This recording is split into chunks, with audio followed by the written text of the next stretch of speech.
أن هذا القانون الواضح تعارض مع الدستور، والنتيجة متوقعة أن المحكمة الدستورية راح تثبت أن هذا القانون غير دستوري. بالتالي إذا قالت المحكمة عكس ذلك فالخط أو الطريق الآخر مفتوح للأخوة الذين يعني يريدون تعديل هذا القانون. إلى هذه اللحظة لم يتم تقديم أي مشروع لتعديل هذا القانون، ولكن لا يوجد تضارب بين المسار الأول اللي أنا قاعد أتبناه اللي هو تحويل القانون للمحكمة الدستورية. الطريق الثاني اللي سمعت من بعض الزملاء أنه يعني لهم نية في تعديل هذا القانون، أنا داعم لهذا التعديل، ولكن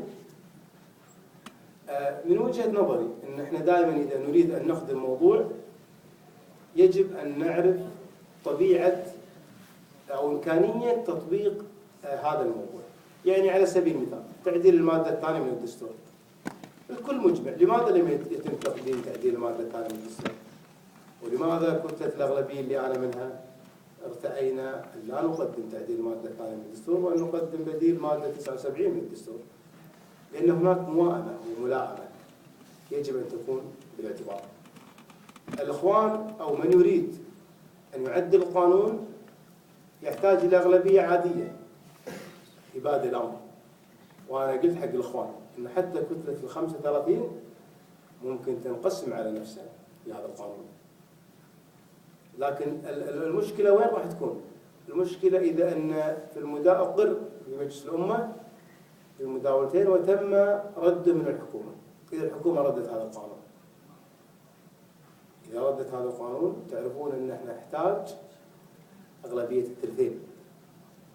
صلح لي الدكتور إبراهيم، نحتاج أغلبية الثلثين اللي هي غير متوافرة أصلا الأغلبية الثلثين غير متوافرة، فبالتالي سوف ندور في حلقة مفرغة.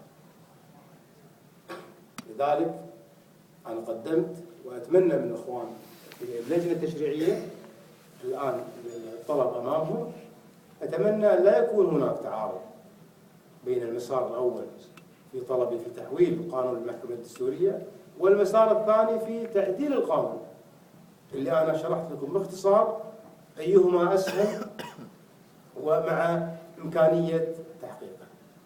أنا هذه يعني باختصار هذا الحديث عن طلب حالة قانون الدائرة الإدارية للمحكمة الدستورية. أتمنى أني عرضت الموضوع بشكل أنا تربوي، دكتور تربوي، ماني دكتور قانون، ولكن بحكم واقعنا السياسي أو بحكم وضعنا السياسي يجب أن نكون ملمين في مواد الدستور.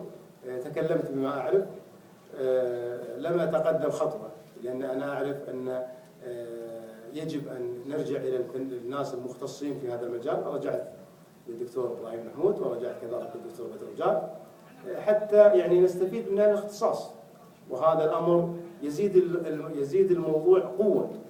إذا أردت أن تتحدث، إحنا أعضاء مجلس الأمة يعني قليل فينا الخبرة في القانون أو في مشاريع النفط أو في أي وزارة معينة، ولكن الصحيح أن نرجع لها الاختصاص ونستمد منهم الآراء الدستورية الواضحة. فأنا هذا ما لدي، وأترك الحديث للدكتور بدر رجال. شكرا.